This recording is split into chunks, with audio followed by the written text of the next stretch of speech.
नमस्कार, follow up के इस लाइव सेशन में आपका स्वागत है। रोजाना की तरह मेरे साथ मनोज पांडे हैं और सनी शरद भी हैं। इससे पहले कि हम लोग चर्चा शुरू कर दें, अगर आप लोग जुड़ रहे हैं तो इस लाइव को शेयर कर दीजिए ताकि ज़्यादा से ज़्यादा लोग भी जुड़ सकें।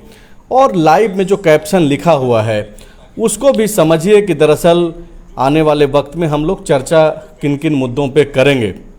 दरअसल आपको मालूम है कि बीते 4 जुलाई को बाबूलाल मरांडी को एक नया दायित्व झारखंड में मिला। प्रदेश अध्यक्ष के तौर पे बीजेपी का कमान वो संभालेंगे, उनके नेतृत्व में आने वाला चुनाव होना है।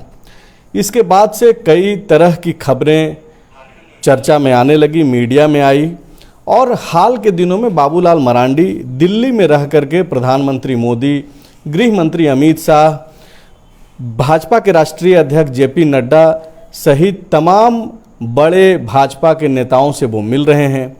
लेकिन इन मुलाकातों में जो तस्वीरें आ रही है उन तस्वीरों में कुछ खास तस्वीर भी है। वो क्या है और उसके उन तस्वीरों के सामने आने के बाद झारखंड में किस तरीके की चर्चा हो रही है उस पर हम लोग बातचीत करेंगे। और उन तस्वीरों से जो बातें बन रही है उससे महागठबंधन के भीतर के दलों को यानी कि झारखंड मुक्ति मोर्चा, कांग्रेस और राजद को क्या परेशानी हो रही है। हम सनी शरद से पहला सवाल लेंगे कि सनी, प्रधानमंत्री मोदी और गृह मंत्री अमित शाह, जेपी नड्डा के साथ जो तस्वीरें बाबूलाल की आई, उसके अलावे 2 तस्वीरें जो सामने आई वो चर्चा की वजह बन रही है और हम लोग भी चर्चा करने आए हैं उन्हीं सब मुद्दों पे। एक तो अर्जुन मुंडा के साथ तस्वीर आई और दूसरी तस्वीर रघुवर दास जी के साथ सामने आई। इसको कैसे देखा जाना चाहिए? उस समय में जब भाजपा के भीतर यह लगातार चर्चा में चीज़ें बनी रहती है कि 3-4 गुटें हैं जो अलग अलग तरीके से काम करती है, और अब जब सामने चुनाव है और बाबूलाल मरांडी अध्यक्ष बने हैं और इन तस्वीरों का सामने आना कैसे आप देखते हैं? जनता को कैसे देखना चाहिए? देखिए, 4 जुलाई को जैसे ही बाबूलाल मरांडी के नाम की घोषणा हुई, एक तो बीजेपी कार्यालय में भव्य स्वागत हुआ बाबूलाल मरांडी का, और यही वजह है कि उत्साह में उन्होंने कहा कि 14 लोकसभा की सीट और उसके बाद विधानसभा चुनाव भी जीतेंगे। अगले ही दिन बाबूलाल मरांडी असम में चले गए, जहां पर पूर्वोत्तर के राज्यों की जो संगठनात्मक बैठक है वो होनी थी। वहां पर रघुवर दास बाबूलाल मरांडी से मिले और हाथ मिलाकर उन्होंने बाबूलाल मरांडी को शुभकामनाएं दी, बधाई दी। इससे पहले अक्सर यही देखा जाता था कि बाबूलाल मरांडी और रघुवर दास जब एक ही कार्यक्रम में जाते थे तो अगर आप समझिए कि दोनों तरफ कुर्सी लगी है और बीच में आने जाने के लिए रास्ता है, तो रघुवर दास बीच रास्ते से जाके बाएं हो जाते थे तो बाबूलाल मरांडी बीच रास्ते से जाकर दाहिने हो जाते थे। बात करना तो छोड़ दीजिए, देखना तक भी मतलब तिरछी नज़र से देख के और अपना रास्ता जो है बदल लेते थे। लेकिन रघुवर दास ने उस दिन जो है बड़प्पन दिखाया, उन्होंने बधाई दी बाबूलाल मरांडी को और बाकायदा अपने सोशल मीडिया अकाउंट पर लिखा और कहा कि लंबा अनुभव है और उसका फ़ायदा मिलेगा।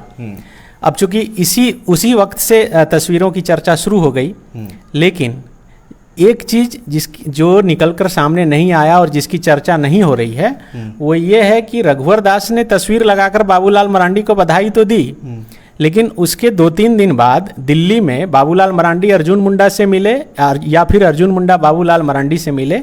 दोनों अपने सोशल मीडिया पर एक दूसरे की तस्वीर लगाकर उन्होंने बताया कि मुलाकात हुई। लेकिन जब बाबूलाल मरांडी रघुवर दास से मिले तो रघुवर दास ने तस्वीर तो लगाई, लेकिन बाबूलाल मरांडी ने अपने सोशल मीडिया अकाउंट पर तस्वीर लगाकर ये नहीं बताया कि उनकी मुलाकात हुई या फिर रघुवर दास ने उन्हें बधाई दी। अब इसके तो 2 मतलब हो सकते हैं। अब चूंकि तस्वीर निकल के आई है तो चर्चा ये हो रही है कि सब कुछ ठीक हो गया है। दूसरी बात ये हो सकती है कि अभी भी मन मुटाव हो। तीसरी बात ये भी हो सकती है कि रघुवर दास ने बधाई दी है तो उन्होंने लिखा कि हमने बधाई दी, क्योंकि बाबूलाल मरांडी को तो कई लोग बधाई दे रहे हैं और कई लोग अपने सोशल मीडिया पर लिख रहे हैं। बाबूलाल मरांडी को लगा नहीं होगा कि हम भी लगा दें, चूंकि बड़े नेता हैं। अब क्यों नहीं लगाएं, इस पर तो अलग से चर्चा करेंगे। इसको ऐसे भी देखा जा सकता है कि वहाँ पे वो बधाई संदेशा का एक तस्वीर उन्होंने शेयर किया, तो कोई भी व्यक्ति जो अगर आपके लिए सपोज मान लीजिए कि आपका जन्मदिन है और कोई आपको बधाई दिया, तो आप उसकी बधाई देते हुए चीज़ों को फिर आप अपने पोस्ट वॉल पे तो पोस्ट नहीं ही करते हैं अमूमन। हाँ, यही बात हो सकती है, लेकिन एक पक्ष ये भी था तो मुझे लगा कि ये बताना चाहिए। और असम में मुलाकात रघुवर दास से हुई, उसके बाद दिल्ली गए, दिल्ली में प्रधानमंत्री नरेंद्र मोदी से बाबूलाल मरांडी मिले, अमित शाह से मिले, आज जेपी नड्डा से मुलाकात हुई, कल अर्जुन मुंडा से मुलाकात हुई और उन्होंने बताया कि किस तरह से आदिवासियों के लिए कई योजनाओं पर जो है अर्जुन मुंडा बेहतर तरीके से काम कर रहे हैं। और कल जो तस्वीर आई उसके बाद ये चर्चा इसलिए जोर पकड़ ली संजय, क्योंकि कल जिस तरह से रघुवर दास ने हाथ मिलाकर बधाई दी, वो सिलसिला वहीं नहीं रुका, बल्कि हाथ मिलाने के साथ साथ गले भी एक दूसरे से दोनों मिले। बाबूलाल मरांडी और अर्जुन मुंडा का गला मिलना ये मतलब झारखंड की राजनीति के लिए छोटी बात नहीं है। जिस किसी ने भी झारखंड अलग होने के बाद डोमिसाइल का आंदोलन और उसके बाद बाबूलाल मरांडी की सरकार जाना, फिर अर्जुन मुंडा का मुख्यमंत्री बनना, फिर बाबूलाल मरांडी के द्वारा अलग पार्टी बना लेना, ये तमाम घटनाओं से जो अवगत होंगे उन्हें मतलब स्वतः स्मरण हो गया होगा तमाम चीज़ें। तो आप समझ सकते हैं कि मुझे लगता है कि बाबूलाल मरांडी जब अर्जुन मुंडा के घर गए, ये शायद पहला मौका है जब किसी एक साथ ये लोग दिखें तस्वीरें के जरिए। हो सकता है कि और कई कार्यक्रम में होंगे, लेकिन मुझे लगता है कि इससे पहले जब बाबूलाल मरांडी बीजेपी का दामन थाम रहे थे चुनाव के बाद, जब प्रभात तारा मैदान में कार्यक्रम था, नरेंद्र मोदी बाबूलाल मरांडी की पीठ थपथपा रहे थे, उसी मंच पर सब एक साथ दिखे थे। और फिर अब देखिए बाबूलाल मरांडी के अध्यक्ष बनने के बाद सब तस्वीर में एक साथ दिख रहे हैं। तो मुझे लगता है कि बीजेपी के लिए तो ये शुभ संकेत है, लेकिन ये हाथ मिल रहा है, दिल मिल रहा है कि नहीं मिल रहा है, ये बहुत बड़ा सवाल है। नहीं, ये सवाल तो कांग्रेस ने भी किया है और जेएमएम ने भी किया है। मेरा सवाल पांडे जी से है। पांडे जी, आप इसको किस तरीके से देखते हैं? क्या इसको इस तरीके से भी देखा जाना चाहिए कि ये ठीक बात है कि तीनों अपने संगठन, अपने पार्टी के हित में एक साथ दिख रहे हैं, तस्वीरों में ही सही, इनकी क्या मजबूरी भी है या फिर ये पार्टी हित में है? क्योंकि सर्वाइवल की लड़ाई भाजपा के लिए भी है 24 में, क्योंकि लोकसभा चुनाव के बाद विधानसभा का भी चुनाव होगा। देखिए, आप इस बात को समझिए कि बीजेपी में जो भी नेता हैं फिलहाल वक्त, वो मन के अंदर क्या रखेंगे और काम क्या करेंगे, वो दोनों अलग चीज़ है। मन के अंदर कुछ भी रख सकते हैं पर कर नहीं सकते जो उनकी इच्छा। अभी ये चल रहा है। दूसरा बात, अर्जुन मुंडा से मिलना और दोनों का एक दूसरे से लिखना, क्योंकि वो दोनों पब्लिक को दिखाना चाह रहे थे कि वी आर वन। ठीक है, ये पूरी तरीके से लोग जानता है कि जब भी झारखंड में बात होगी बीजेपी की और ट्राइबल पॉलिटिक्स की बात होगी तो अर्जुन मुंडा ही काट होंगे बाबूलाल का, रघुवर काट नहीं हो सकते। तो रघुवर के साथ उनकी अच्छे रिश्ते स्वाभाविक है रहेंगे। नहीं, लेकिन एक चीज़ जो 2014 में हुआ कि भले ही ये रघुवर वो काट नहीं हो सकते हैं, लेकिन इन दोनों का काट के तौर पे तो बीजेपी ने रघुवर दास को इस्टेब्लिश किया, उनके नेतृत्व में सरकार बनाया गया, 5 साल सरकार चली। तो एक जो सीनियर जर्नलिस्ट कई जो बीजेपी कवर करते हैं उनसे जो बातचीत हुई, तो वो लोगों का कहना है कि अर्जुन मुंडा और बाबूलाल मरांडी का दोनों का एक होना आदिवासियत के नाम पे, या फिर दूसरा कि भाई जो गैर आदिवासी चेहरा पार्टी के अंदर ना उभरे, यानी कि रघुवर दास के साथ भले ही तस्वीर खिंचाई जाएगी, लेकिन एक समान दूरी तय करते हुए अपना जो एजेंडा है बाबूलाल मरांडी या अर्जुन मुंडा का आदिवासियत को लेकर के, उसके सिरे काम किया जाएगा। नहीं, ऐसा मुझे नहीं लगता, ये किसी एंगल से नहीं बैठता। आप एक नेता को वही काम करना है प्रदेश में जो राष्ट्रीय नेतृत्व तय करेगा, उसके बाद सरकार बने, ये सभी की चिंता है। बात कहाँ आएगी फ्रैक्शन की कि तुम बढ़िया कि हम बढ़िया। तो जैसे ही तुम और हम आएंगे तो दूध और पानी का नहीं हो सकता डिफरेंस, पानी पानी का ही डिफरेंस हो सकता है कि बढ़िया मिनरल वाटर है, टैप वाटर है। तो जैसे ही गैर आदिवासी की बात आएगी उसमें एक लौता है वो रघुवर दास फिल वक्त, ठीक है। तो उनका जब भी मुकाबला होगा किसी गैर आदिवासी से ही बात किया जाएगा। अर्जुन मुंडा और बाबूलाल मरांडी दो में से जब भी चुनने की बात आएगी तो एक ही चुने जाएंगे, इसीलिए उन दोनों का फ्रैक्शन रहेगा। अगर उस समय में टाइम में, अभी ये मुद्दा ही नहीं है। अभी मुद्दा ये है कि हम इकट्ठे हैं, इकट्ठे दिखे और इकट्ठे काम करें। ये आपकी ज़रूरी भी है, आपकी मजबूरी भी है और पार्टी का निर्देश भी है। अब देखिए, कभी भी जब फ्रैक्शन होगा, बाबूलाल और रघुवर दास का नहीं हो सकता फ्रैक्शन। नहीं, लेकिन वो जो कटुता बनी बयानों के जरिए, वो चलता है राजनीति में। ये सही है कि राजनीति में चलता है, लेकिन अंदर की खबरें अभी भी है। भले ही रघुवर दास ट्वीट कर रहे हैं, बाबूलाल ट्वीट कर रहे हैं, लेकिन इन दोनों नेताओं का जो आपसी जो द्वेष है वो मिटा नहीं है। ये हो सकता है कि हम लोग या फिर बीजेपी के लोग ये बोल दें कि ये तो जेएमएम का आरोप है, और कांग्रेस के लोग बोल रहे हैं कि हाथ मिल रहा है, दिल नहीं मिल रहा है। उस पर हम लोग बातचीत करेंगे, लेकिन आपको नहीं लगता है कि ये कोशिशें जो हो रही है उसके भीतर भी पॉलिटिक्स जारी है? नहीं, कहीं दूर दूर तक नहीं, क्योंकि बीजेपी 14 आदमी को सेलेक्ट करना अगर लोकसभा में, नहीं, ये लोकसभा की हम लोग बातचीत नहीं कर रहे हैं। हम लोग का वजह ओवरऑल क्या होगा, संगठन के मिलाप भीतर नहीं, पांडे जी, हम लोग भटके नहीं। हम लोग, हमारा जो इशू है लोकसभा नहीं है आज का इशू। यही है कि जो तस्वीरों में जो एकजुटता दिख रही है बीजेपी की, अमूमन हम लोग जो बातचीत करते हैं, जो भी आप भी जाते हैं कवर करने, मैं भी जाता हूं, सनी भी जाते हैं,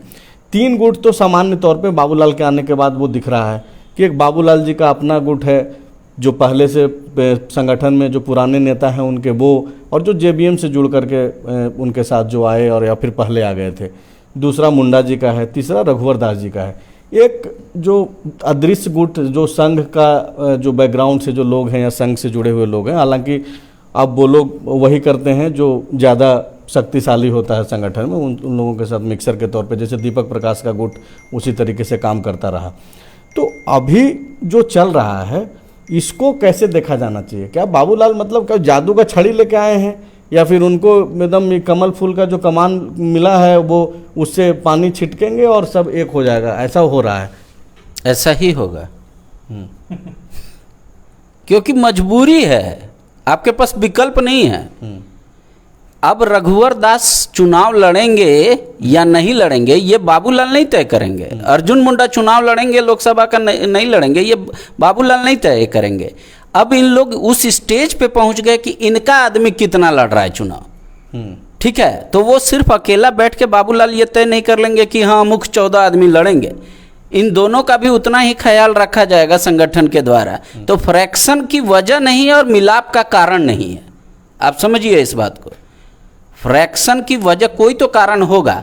मान लीजिए कोई भी बड़ा संगठन हो, बड़ा दल हो, या कोई भी ऑफिस हो, संस्थान हो, हर जगह आपको गुट दिखेगा, लेकिन इसका मतलब वो नहीं होता। कई बार फ्रैक्शन रहेगा अपनी जगह पर, दिलों में रहे, दिमागों में रहे, हरकतों में रहे, लेकिन दिखेगा वही जो पार्टी की मजबूरी और ज़रूरत है और सबकी है।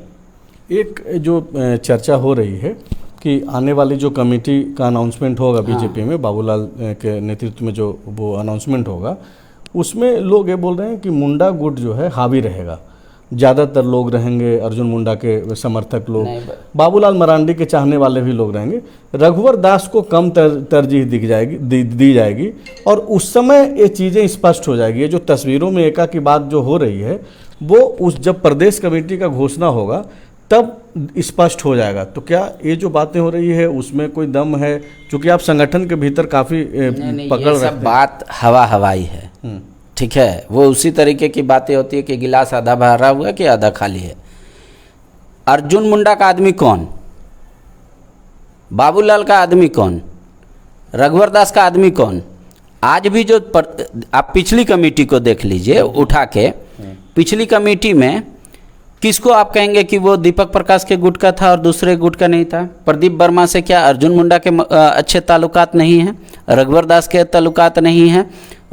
उनके अलावा जो प्रवक्ता लोग थे, अजय नाथ सहदेव, ये माफ़ कीजिएगा प्रतुल सहदेव, वो किस गुट के आदमी हैं? क्या वो नहीं रहे? इसलिए इतना ये मिक्सअप है, किसी का मिलना और ना मिलना और संगठन में जगह देना, क्योंकि ये तो संगठन तय है कि 3 महामंत्री, इतना उपाध्यक्ष, इतना ये उसी में तय करना है। अब रहता बात क्या है कि प्रदेश में बाबूलाल एक ऐसे नेता हैं जो सामान्य तौर पे मेरा आदमी बोल के कोई चीज़ रखते नहीं हैं, ना दिल में, ना दिमाग में, ना पॉकेट में लिख के, ठीक है। जे तो अब तक वो ऐसा करते हैं? हाँ, सामान्य तौर पे, क्योंकि वो कहते हैं कि उन्हीं का है, जो मेरा है सब उसका है, उसका है जो सब मेरा है। आप इसको देखिए, अब कहेंगे जेबीएम से किनको किनको जगह मिला। डॉक्टर ये सरोज कुमार प्रवक्ता थे, तो अच्छा, इस सवाल का जवाब हम आप जो बोल रहे हैं उसको मान भी लें, तो दूसरा सवाल जो ये बनता है कि ठीक है, हम लोग ये मान लेते हैं, और जो चर्चा हो रही है कि भाई ठीक है, हो सकता है कि तीनों एकजुट हो जाए और पार्टी के हित में काम करें, क्योंकि अब जिस तरीके से केंद्र से रूल किया जा रहा है तो बहुत ज़्यादा ऑप्शन नहीं है कि आप अपने मन मुताबिक कुछ भी कर लें और आपका चले उस हिसाब से। तो इसको कैसे देखा जाना चाहिए कि अगर रघुवर दास, बाबूलाल मरांडी और अर्जुन मुंडा दिल खोल करके तीनों एकजुटता के साथ लड़ते हैं, तो किन किन इलाकों में कौन कौन जो है प्रभाव डालेंगे, और उन इलाकों में दूसरे नेताओं का क्या असर होगा? जैसे अगर कोल्हान की बात करें तो बाबूलाल और अर्जुन मुंडा दोनों एक फैक्टर के तहत काम करते हैं, रघुवर दास भी, तो क्या असर पड़ेगा? संथाल में क्या असर पड़ेगा? दूसरे जगहों पे क्या असर पड़ेगा?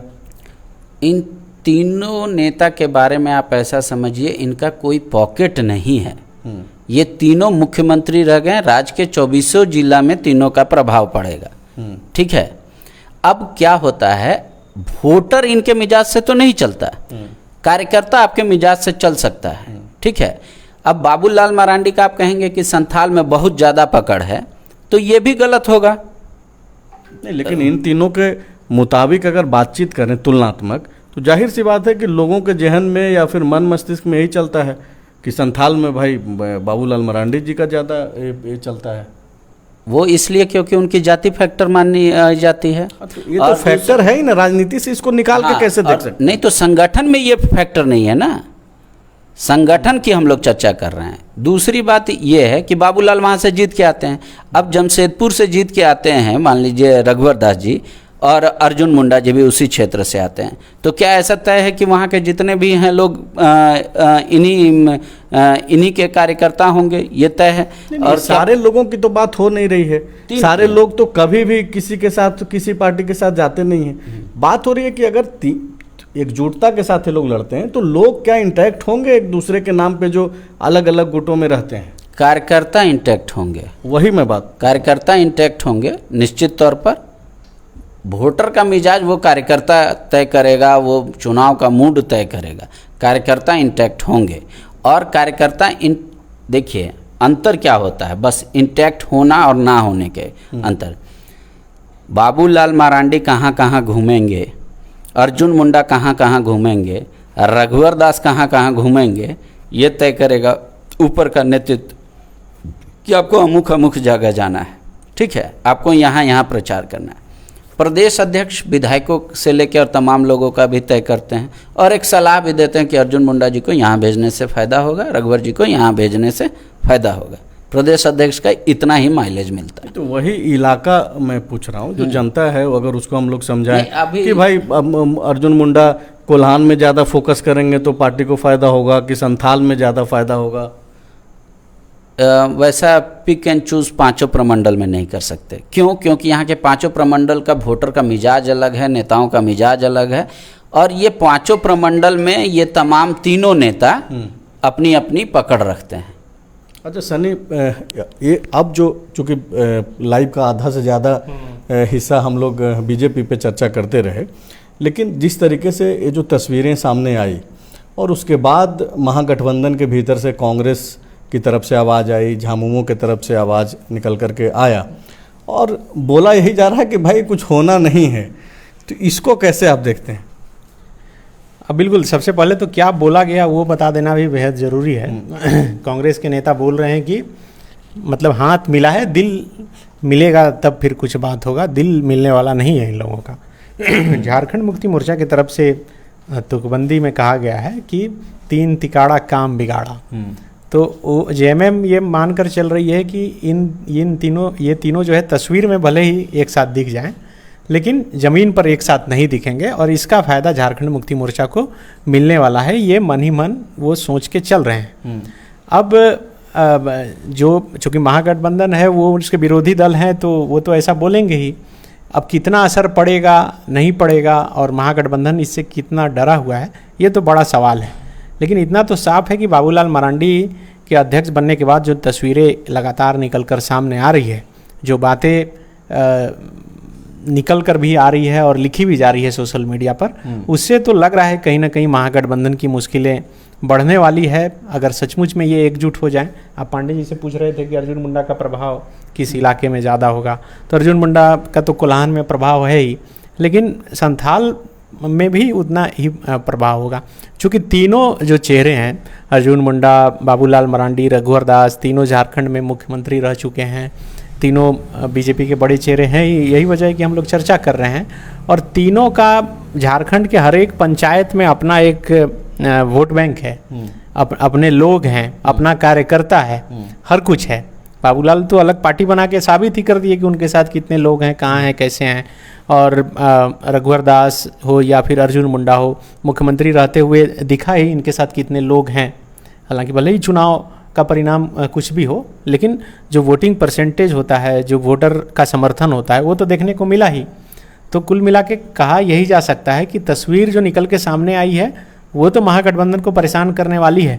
भले ही महागठबंधन ये बोल रहा हो कि इससे कुछ होगा नहीं, बल्कि उसका फायदा ही होगा। जो पांडे जी, सन्नी भी जो बोल रहे हैं उससे मैं भी इत्तेफाक रखता हूँ कि अगर महागठबंधन को कोई दिक्कत नहीं होने वाला है तो इस तरीके की बयानबाजी से भी बचना चाहिए। भाई अगर आप ये मान रहे हैं कि 3 तिगाड़ा काम बिगाड़ा या फिर इनके हाथ मिल रहे हैं, दिल नहीं मिल रहे हैं, तो फिर आपको क्या ज़रूरत है बयान देने की मीडिया में इन चीज़ों के ऊपर? नहीं, देखिए, ये सामान्य तौर पे होता क्या कि पत्रकार प्रतिक्रिया लेते हैं, सवाल करते हैं कि ऐसा आया, आप कुछ कहना चाहेंगे, तो उसमें जो बयान आता है। लेकिन ये तय है कि चिंताजनक स्थिति है महागठबंधन की। बाबूलाल के प्रदेश अध्यक्ष बन जाने से और तीनों इंटैक्ट हो जाने से होगा।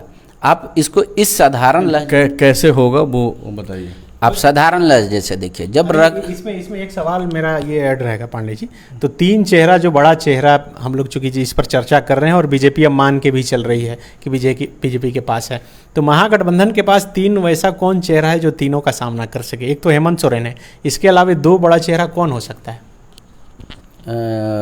इसमें कांग्रेस और आरजेडी में? अभी तो फिलहाल कोई नहीं। आरजेडी के जो भी नेता हैं जो इन तीनों का मुकाबला कर पाएंगे वो है बिहार के ही नेता। इसका मतलब तो हेमंत सोरेन तो ऑलरेडी अकेले काफी हैं, इन्होंने तो दिखाया है भाई। हाँ बिल्कुल, आप काफी हैं, लेकिन समीकरण और आंकड़ों की बात करें तब तो 2-1 से आगे हो गए। एक कोई नेता और तब तो वहाँ तो फिर गुरुजी भी हैं। ये कोई सवाल नहीं है। गुरुजी हैं, बाबा की तो बात ही मत कीजिए, बाबा सर्वोपरि हैं।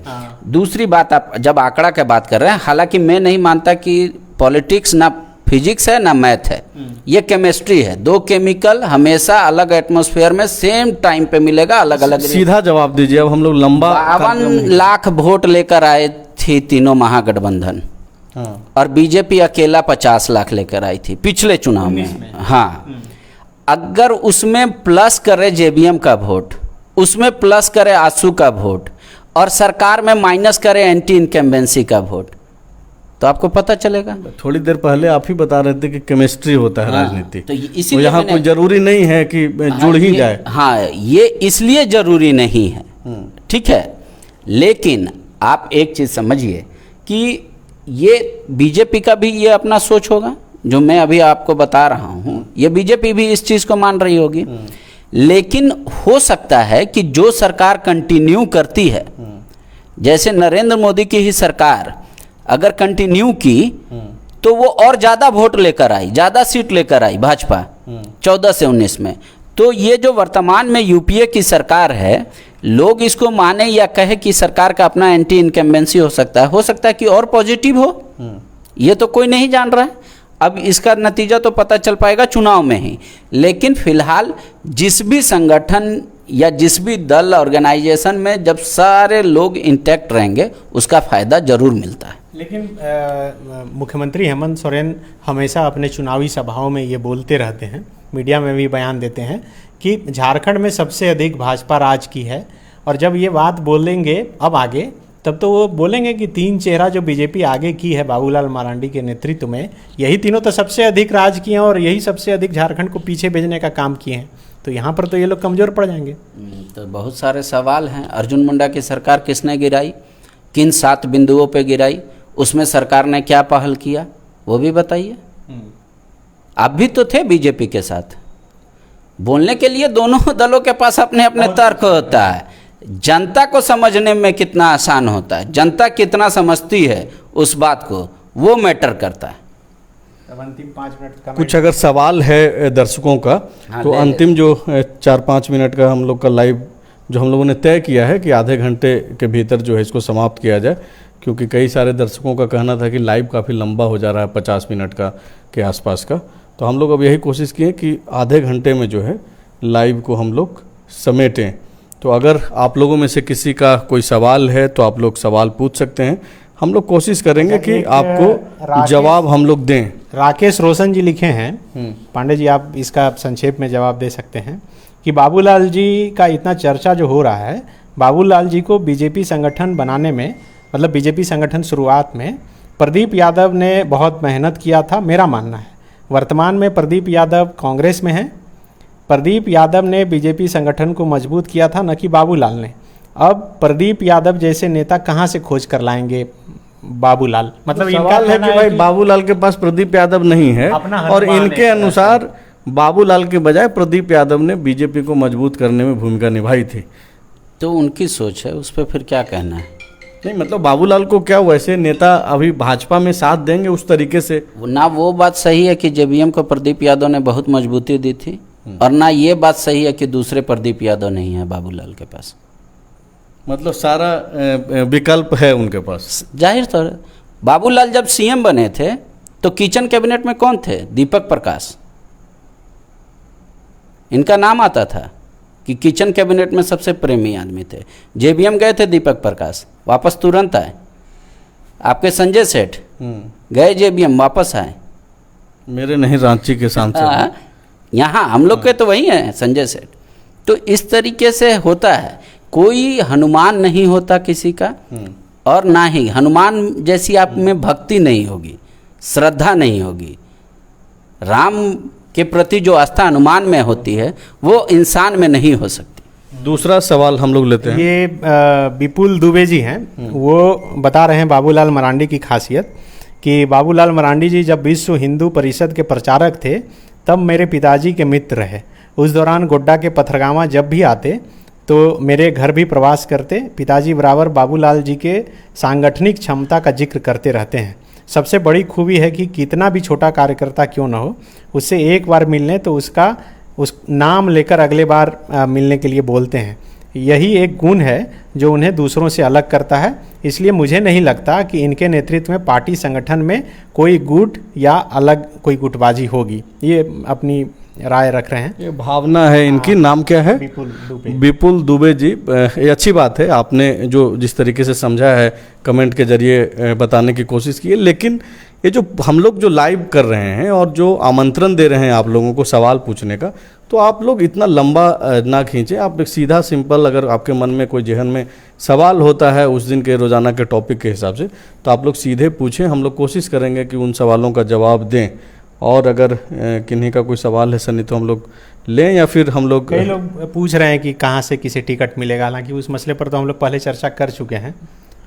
नहीं, टिकट मिलने वाला जो सवाल है वो हम लोग वेबसाइट पे सीरीज के जरिए और लाइव में भी हम लोग एक एक लोकसभा क्षेत्र के ऊपर जो है हम लोग काम करेंगे। और बाकायदे वो जब हम लोग एक एक लोकसभा क्षेत्र पे लाइव डिस्कशन में हम लोग जब आएंगे तो उसमें ये होगा कि अगर एक छोटा सा एग्जांपल दे रहा हूँ कि रांची लोकसभा पे अगर हम लोग बातचीत करेंगे तो झारखंड गठन के बाद से अब तक जिन लोगों ने यहाँ पे रूल किया एज ए सांसद, तो उन लोगों का नाम, कैसा काम रहा, और आने वाले संभावित चेहरे जिनको टिकट मिल सकता है, उस पर भी हम लोग बातचीत करेंगे। आप लोग धीरे धीरे ऐसे ही ये जो लाइव में जो दर्शकों की जो संख्या है, आप लोग इजाफा कीजिए, ज़्यादा से ज़्यादा शेयर कीजिए। छोटा सा सवाल है आलोक सिंह जी का, वो पूछ रहे हैं कि सरयू राय की वापसी होगी क्या?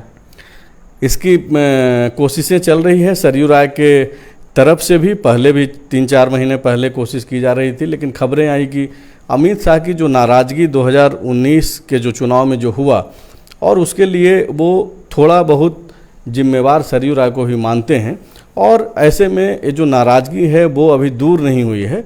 लेकिन सरयू राय की पकड़ है बीजेपी के भीतर, संघ के भीतर, तो उनकी कोशिशें तेज हैं और हो सकता है कि आने वाले महीने में जो है उनकी वापसी भी हो।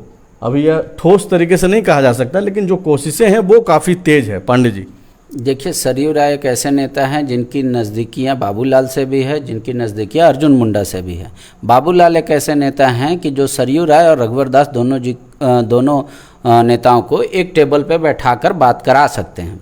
लेकिन ये अब सरयू राय को तय करना है और बीजेपी को कि क्या वो एक दूसरे के साथ आएंगे या नहीं आएंगे, या संगठन में उसकी आवश्यकता है भी या नहीं है। एक आखिरी सवाल है, सनी आप सवाल। ये कोई खान है, वो लिख रहे हैं कि ऐसे झारखंड में महागठबंधन सरकार से किसी को फ़ायदा नहीं है और नहीं तो मुश्किलों का सामना नहीं करना पड़ रहा है। चाहे यह किसी भी नज़रिए से देखें, बीजेपी की सरकार में ऐसा नहीं था। जो 10 तारीख को मेन रोड में हिंसा हुई थी, रघुवर दास के समय भी 2 बार हिंसा होने से रोका गया था, लेकिन ऐसा नहीं हुआ महागठबंधन की सरकार में। तो इसमें जनता भी अगर जाग गई तो अब जनता बोलेगी। मतलब ये बता रहे हैं कि पहले भी रघुवर दास के समय हिंसा हुई थी तो रघुवर दास सड़क पे उतरे थे। 10 तारीख को रांची के मेन रोड में जो पिछले वर्ष हिंसा हुई थी तो उस समय नहीं रोक पाए। इसको लेकर के बीते 10 जून को जो 2022 में जो हिंसा हुई थी, उसको लेकर के एक मुलाकात भी कल अंजुमन के प्रतिनिधि मंडल के द्वारा जो है मुख्यमंत्री से किया गया है। मुआवजा की मांग और जो स्पीड से जो सजा होना चाहिए था, फैसला होना चाहिए था, उस पर आखिरी सवाल कोशिश कर हम भी आप दोनों से प्रतिक्रिया चाहेंगे। सूरज कुमार वर्मा जी पूछ रहे हैं कि विधानसभा 2024 के चुनाव में झारखंड में क्या बीजेपी की सरकार बन सकती है? आप संक्षेप में और पांडे जी दोनों जवाब दे दीजिए। नहीं, इसका सवाल तो यही, जवाब यही है कि बन भी सकती है, नहीं भी बन सकती है। ये तो सकने का जवाब है, तो कुछ भी हो सकता है। नहीं, मैं पक्का जवाब दूंगा। बताइए। काउंटिंग के दिन तक का इंतजार कीजिए, परिणाम का इंतजार कीजिए। तो फिलहाल इस लाइव में इतना ही, हम लोगों को इजाज़त दीजिए। लेकिन आप लोग शेयर कीजिए, हम लोग बार बार आग्रह कर रहे हैं, शेयर नहीं कीजिएगा तो ये सब बातें जो हैं ज़्यादा तक लोगों तक नहीं पहुंच पाएगा। और हम लोगों की कोशिश है कि झारखंड की राजनीति में जो चीज़ें चलती है या फिर जो चर्चा होती है वो आप तक पहुँचाएँ। तो फिलहाल के लिए शुक्रिया।